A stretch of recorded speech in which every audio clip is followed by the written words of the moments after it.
Alors, comment fait-on pour mesurer la résistance d'un composant électrique, d'un dipôle? Eh bien, tout simplement, on va utiliser un ohmmètre. Alors, l'ohmmètre, c'est ce boîtier jaune qu'on a déjà utilisé depuis quelques temps là. Et on va donc utiliser la partie ohm qui se trouve donc ici. Je vais brancher un fil sur la borne COM, borne commune à toutes les fonctions de l'appareil, et je vais choisir la borne ohm. Voilà. Et il suffit donc de brancher l'ohmmètre aux bornes du dipôle dont on veut connaître la résistance. Alors si par exemple je veux mesurer la résistance de ce conducteur ohmique, eh bien je vais relier cette borne et cette borne à l'ohmmètre. Donc si je relie là et là, je vois que la résistance est de 68, à peu près 68 ohms. Donc je vais noter que R égale 68 ohms. Maintenant, si je veux mesurer la résistance de cet autre conducteur ohmique, eh bien ici, je relie et je regarde la valeur et je trouve donc une valeur de 100, à peu près 100 ohms.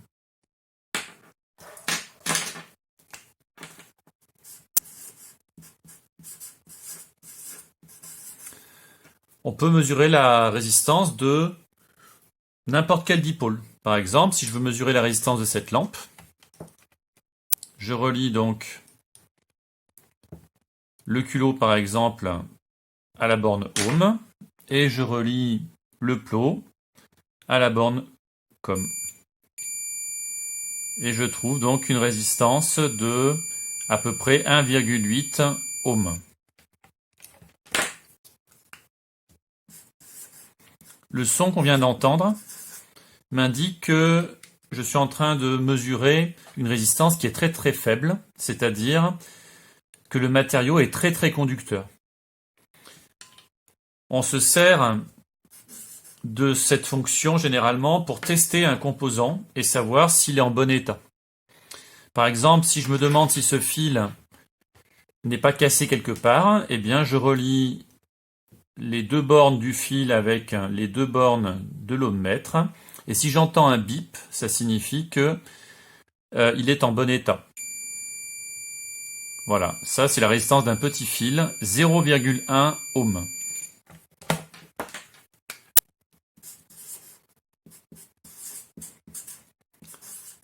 Donc ça, c'est pour les matériaux qui sont très conducteurs. La résistance est très très faible. On va dire que le matériau laisse très très bien passer le courant électrique. Alors maintenant, je vais mesurer par exemple la résistance de l'air. Et bien comment je fais pour mesurer la résistance de l'air? Bien, je vais mettre mes deux fils ici dans l'air et je vais mesurer la résistance de l'air. Alors je constate qu'ici j'ai un 1 qui s'affiche. Cela signifie que le calibre que j'ai choisi est trop petit par rapport à la valeur que je veux mesurer. Donc qu'est-ce qu'il faut que je fasse? Eh bien, je change de calibre et je passe sur le calibre au-dessus. 2 kOhms, c'est encore trop petit. Je continue. 20 kOhms, c'est encore trop petit. 200 kOhms, encore trop petit. 2 mégaohms, c'est encore trop petit. Et 20 mégaohms, c'est toujours trop petit. Donc, qu'est-ce que ça signifie? Eh bien, ça signifie que la résistance de l'air ne peut pas être mesurée par cet appareil. Je peux seulement dire que la résistance va être plus grande que 10 mégaohms. 20 mégaohms. L'air, c'est un très bon isolant.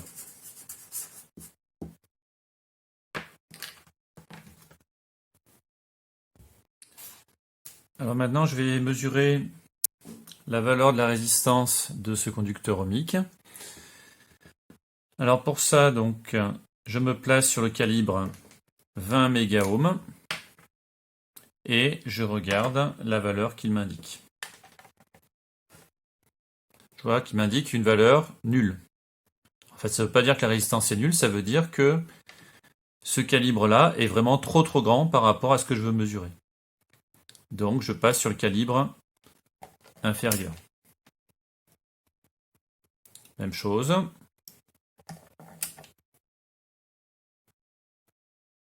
Ah, je commence à avoir donc une valeur qui est indiquée. Donc là, je vois que je suis sur le calibre 200 kOhm et qu'il m'indique une valeur de 0,4. Donc, le calibre, c'est 200 kOhm. Et la résistance vaut 0,4. Et pour avoir l'unité, c'est très simple, c'est l'unité du calibre. Donc ça fait 0,4 kOhm. Alors, est-ce que je peux avoir une meilleure valeur? Eh bien, je vais aller sur le calibre 20 kOhm. Et quand je vais sur le calibre 20 kOhm, je m'aperçois que je retrouve mon 0,4, mais cette fois avec un chiffre en plus.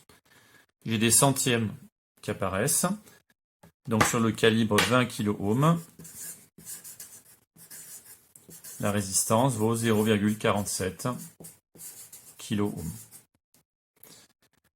Si je veux encore plus précis, je passe sur le calibre 2 kOhm.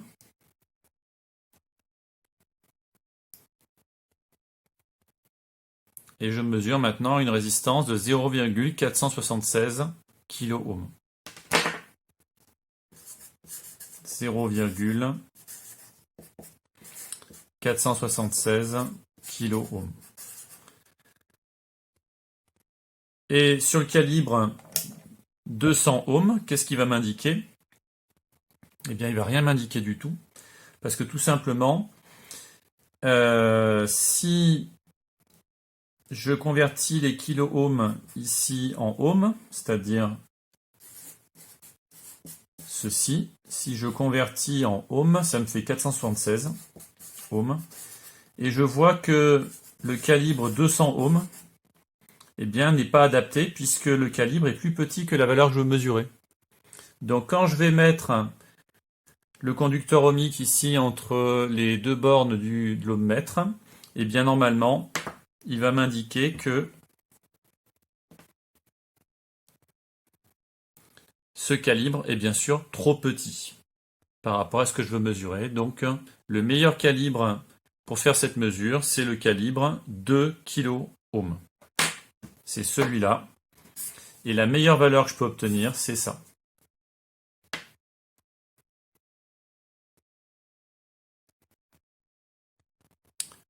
Je vais faire une autre mesure. Maintenant, je vais mesurer la résistance de ce conducteur ohmique. Donc pour ça, je le branche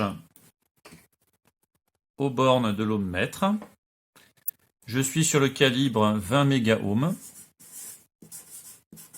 Et il m'indique une résistance de 0,46. Quelle unité? Eh bien, c'est l'unité du calibre, donc ça fait 0,46 mégaohms. Est-ce que je peux passer sur le calibre 2 mégaohms? Sans problème, parce que 2 mégaohms, c'est plus grand que 0,46 mégaohms. Donc, je peux aller sans problème sur le calibre 2 mégaohms. Je trouve maintenant une résistance de 0,464 mégaohms. C'est l'unité du calibre qu'on obtient ici. J'ai donc une valeur plus précise. Est-ce que maintenant je peux aller sur le calibre 200 kOhm? Alors pour le savoir, je vais convertir ça en kiloohms. Ça fait 464 kiloohms. Et comme 464 kiloohms c'est plus grand que 200 kiloohms, eh bien je ne peux pas aller sur le calibre 200 kiloohms qui est trop petit par rapport à la valeur que je veux mesurer.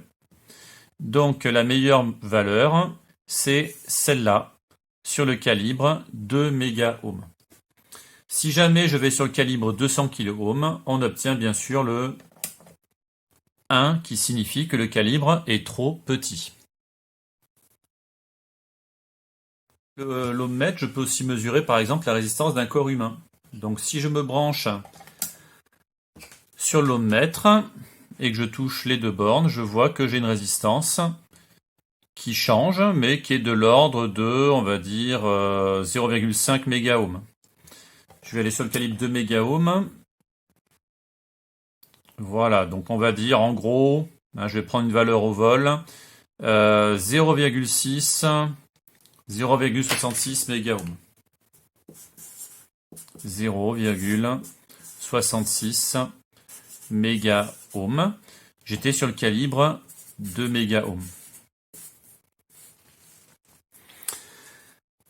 Alors, ce que je vais vous montrer, c'est que cette valeur de résistance dépend en fait de l'état de la peau.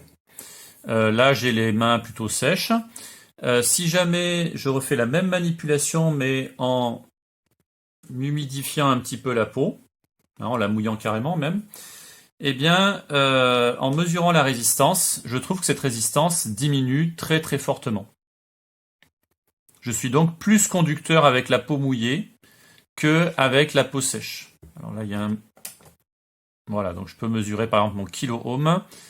Je vois que j'ai une résistance de l'ordre de 30 kilo-ohms maintenant, 35 à peu près.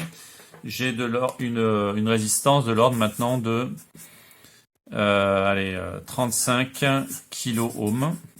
Maintenant que je suis sur le calibre 200 kilo-ohms. Je suis donc passé de 660 kilo-ohms à 35 juste en humidifiant la peau. Alors attention, l'eau du robinet, ce n'est pas de l'eau pure. L'eau du robinet contient des ions et des sels minéraux, et c'est ça qui la rend conductrice.